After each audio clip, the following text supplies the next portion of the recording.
A causa palestina representa um dos mais duradouros e complexos impasses geopolíticos do século XXI. O fato de o povo palestino, apesar de seu reconhecimento diplomático crescente, ainda não possuir um Estado soberano é o resultado de uma convergência de fatores históricos, territoriais, ideológicos e geopolíticos que juntos comprometeram estruturalmente a viabilidade da autodeterminação nacional. Embora a ONU tenha concedido à Palestina o status de Estado observador não membro em novembro de 2012, um movimento visto como uma importante vitória diplomática contra a oposição dos Estados Unidos e de Israel, este status não se traduz em controle territorial pleno ou soberania efetiva. Neste vídeo vamos explicar que a autodeterminação palestina ainda está fundamentalmente inviabilizada por 5 vetores principais: a ocupação militar contínua israelense sobre territórios essenciais, a expansão sistemática e ilegal de assentamentos que compromete uma possível fronteira, a divisão política interna irreconciliável entre o Hamas e o Fatah e a falência do suporte das demais nações do planeta. Mas antes, não se esqueça de se inscrever no canal e deixar o like no vídeo.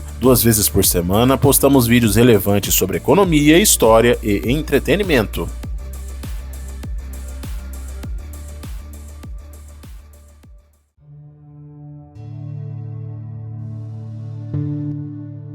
A origem do conflito remonta ao final do século XIX e início do século XX, e suas causas não são primariamente religiosas, mas sim políticas e de natureza colonial. A região da Palestina mandatária foi estabelecida como uma entidade geopolítica britânica entre 1920 e 1948, sob os termos de um mandato de classe A da Liga das Nações, o que sugeria uma alta capacidade de autogoverno. No entanto, as tensões cresceram com a migração crescente de judeus com propósitos nacionalistas, ligados ao movimento sionista, definido como um projeto político intrinsecamente colonial que buscava construir uma comunidade paralela à comunidade palestina já instalada na região. Este contexto preparou o palco para eventual divisão. Em setembro de 1947, a ONU aprovou a Resolução 181, que propunha a partilha da Palestina em um Estado árabe e um Estado judeu, com Jerusalém sob um regime internacional especial. A proposta da ONU destinava 55% do território ao Estado judeu, apesar de a população árabe de muçulmanos e cristãos ser majoritária e a população judaica possuir menos de 6% das terras. A liderança judaica aceitou a partilha, embora facções mais radicais como o Irgun, liderado por Menachem Begin, a tivessem rejeitado, reivindicando toda a área para Israel e Jerusalém como sua capital eterna. A liderança árabe, por sua vez, rejeitou veementemente a proposta, recusando-se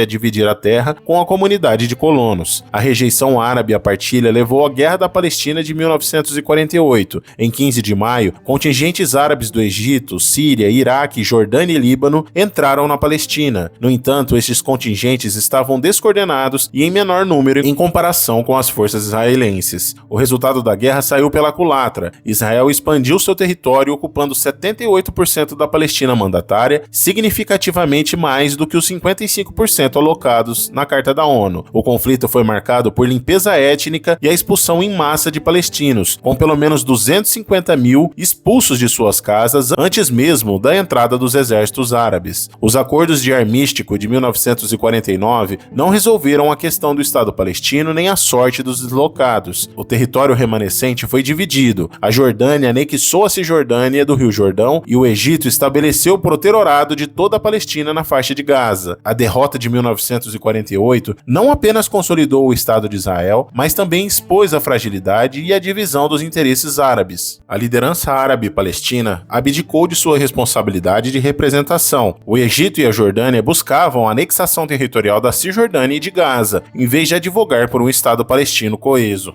Os países árabes vizinhos jamais absorveram os palestinos refugiados com plenos direitos, usando eles como massa de manobra em seu objetivo de deslegitimizar Israel. Essa política de não integração institucionalizou a crise de refugiados, mantendo o direito ao retorno, que é um direito defendido na ONU, como um nó central do conflito, impossibilitando qualquer solução demográfica para um futuro Estado palestino. Muitos refugiados se reergueram politicamente nos campos, se concentrando posteriormente em torno da Organização da Libertação da Palestina, conhecida como OLP.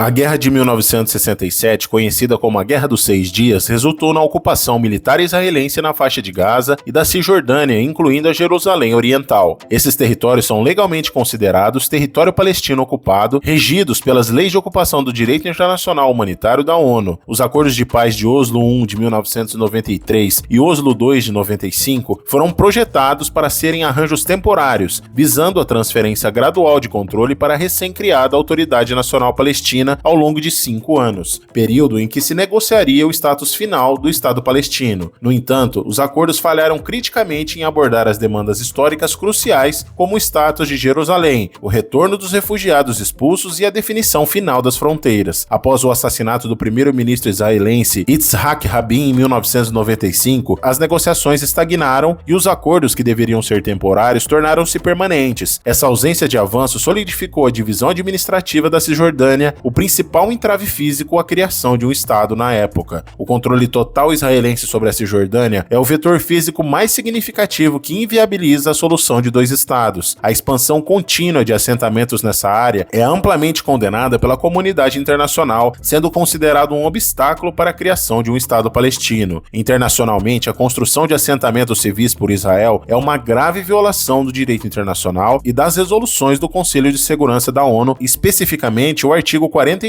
da 4ª Convenção de Genebra, que proíbe a transferência de parte da população civil da potência ocupante para o território que ocupa. Medidas recentes, como a legalização de 9 postos avançados e a construção de 10 mil casas na Cisjordânia, ou a aprovação de 22 novos assentamentos, são vistas como ações unilaterais que comprometem a viabilidade da solução de 2 Estados. A política de assentamentos, juntamente com a criação de postos de controle militar, estradas exclusivas para israelenses e a captura de terras, resulta em destruição de propriedades e, em alguns casos, violência de colonos contra palestinos. Os acordos de Oslo, ao invés de serem um passo em direção à paz, acabaram por servir para Israel continuar expandindo as colônias e atrapalharam o avanço real para um Estado palestino.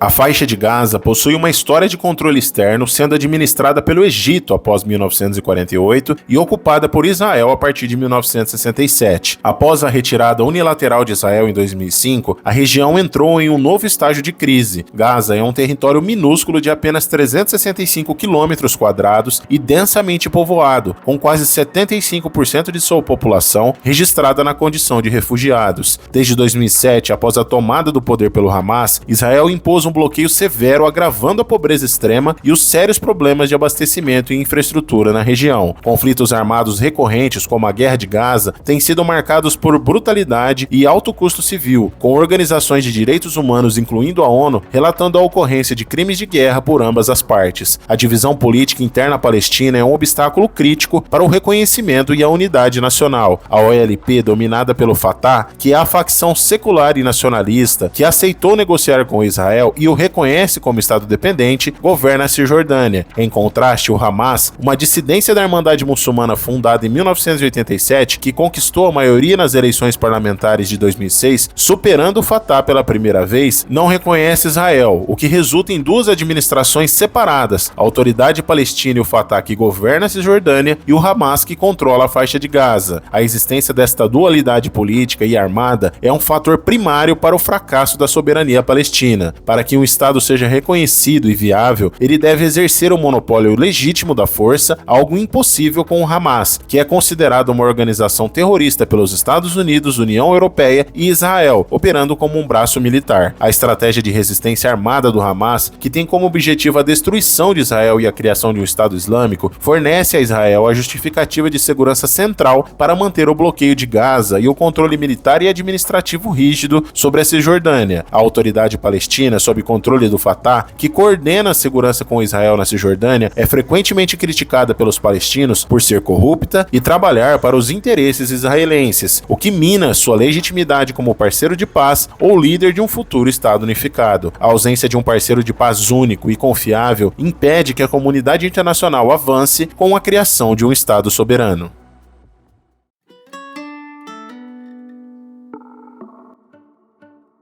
A questão de Jerusalém é o nó mais intransigente do conflito, fundindo geopolítica, história e fé de forma explosiva. A cidade é sagrada para as 3 religiões, onde 2 são as maiores do planeta, o islamismo, o cristianismo e o judaísmo, elevando a disputa sobre sua posse a um nível de imperativo existencial e não negociável. Para os judeus, Jerusalém é o local do primeiro e segundo templos, sendo para sempre a capital de Israel. Para os muçulmanos, a cidade é o 3º local mais sagrado, abrigando a mesquita de Al-Aqsa e o Domo da Rocha, de onde o profeta Maomé teria ascendido aos céus. Para os cristãos, é o local da crucificação e ressurreição de Jesus Cristo. Essa sobreposição de reivindicações religiosas absolutas torna qualquer solução de partilha particularmente difícil. Após a Guerra de 1967, Israel anexou a Jerusalém Oriental, declarando soberania sobre toda a Cidade Santa. Contudo, o direito internacional e a maioria da comunidade internacional não reconhecem esta anexação. Sob a ótica do direito internacional humanitário, Jerusalém Oriental é considerada parte do território palestino ocupado. A ausência do consenso sobre o status da cidade é o fator que inviabilizou os acordos de Oslo, que evitaram o tema. A política israelense na cidade, que inclui a demolição de casas palestinas e a revogação de permissões de residência, que visa alterar o balanço demográfico. Essas ações administrativas reforçam a soberania israelense sobre a capital reivindicada, constituindo uma anexação burocrático-demográfica que torna o retorno de Jerusalém Oriental ao futuro Estado palestino um cenário cada vez mais remoto. A não negociabilidade de Jerusalém, onde a soberania é vista como absoluta tanto pela direita israelense quanto por facções islâmicas palestinas, garante que o conflito permanecerá sem solução enquanto este ponto central for ignorado.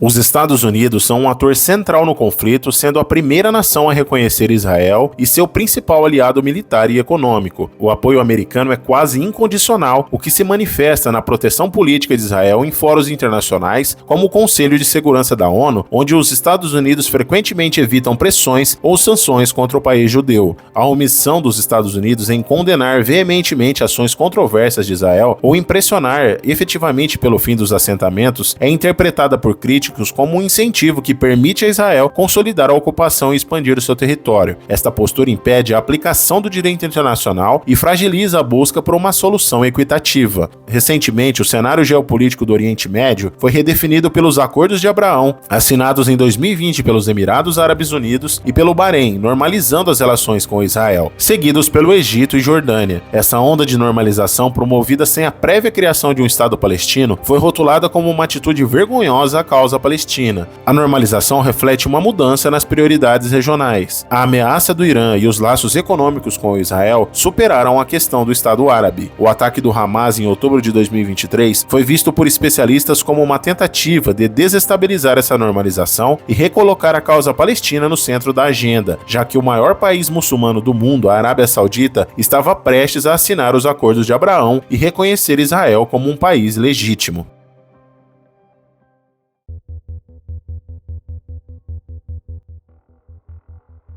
A solução de 2 estados, que prevê Israel e a Palestina coexistindo pacificamente nas fronteiras de 1967, permanece o consenso global defendido pela ONU, pelos BRICS e países árabes. Entretanto, a expansão contínua dos assentamentos na Cisjordânia, que anexa o território palestino, compromete a viabilidade física de um Estado palestino. A rejeição de Israel a essa solução, pelo menos na forma viável exigida pelo direito internacional, e a cisão política palestina tornam a solução de 2 estados cada vez mais uma ficção diplomática. Fato é que a ausência de um Estado palestino soberano e viável não é um acidente histórico, mas sim um resultado de uma ocupação contínua, consolidada por mecanismos de engenharia territorial ilegal e agravada por divisões internas e fatores geopolíticos externos. O dilema atual é que, enquanto a comunidade internacional mantém a retórica da solução de 2 estados, a realidade no terreno, impulsionada pela expansão dos assentamentos, caminha para uma anexação irreversível, tornando a criação de um Estado palestino viável e independente